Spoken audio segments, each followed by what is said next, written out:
کہ جو کچھ بھی جہنم میں عذاب ہے نا وہ یہاں کی کرتوتیں ہیں۔ اگر خون کے دریاؤں میں غوطے کھا رہے ہوں گے اور فرشتے کنارے پر کھڑے ہوں گے پتھر لے کر سر باہر نکالے گا، سر پر مارے گا، کچلے گا، پھر نیچے چلے جائیں گے، پھر وہ خون کا دریا یہی سود خور لو، غریبوں کا خون پوچھ رہے اور منافع خور جو رمضان آیا اور چیزیں نہیں کر یہ خون پی رہے ہیں اب مگر نہیں سمجھتے، وہاں سچ مچ بنا دیا جائے کہ یہی خون تھا نا جو تم ڈونک بن کر پیتے تھے، پیو۔ زانی لوگ جائیں یہ اس وقت بدبودار گوشت کھا رہے ہوں، پاک صاف گوشت پڑا ہوگا نہیں کھا رہے ہوں گے، بدبودار کھاتے یہاں بھی ہیں کہ حلال بیوی نہیں حاصل کرتے حرام کی طرف آ، یہاں تمسر نہیں ہوگا، یہاں کی نیکیاں بدیاں شکل بن کر آ جائیں، پورے بھی ہماری نمازیں ہی ہوں گی،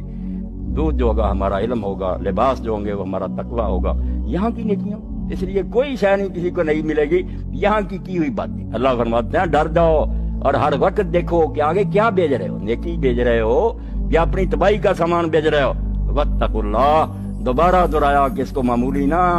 بات سمجھنا، یہ اعلان جو کیا گیا نا سرسری نہ سمجھنا کہ اللہ نے کہہ دیا اللہ سے ڈرو، ایک کان سے سنا نکال دیا، ڈر جاؤ، وقت آنے والا جب اس کے سامنے کھڑے ہو گئے، اور یہ بھی خیال نہ کرنا کہ اس کو کیا پتا ہم نے کیا کیا، ہم خود بھول گئے ہیں، اللہ کو کیسے پتا؟ فرمایا نہیں تم بھول جاؤ گے، ان اللہ خبیر بما تعملون، جو تم کرتے رہے اس سے وہ پوری طرح باہر، اس کو کوئی بات نہیں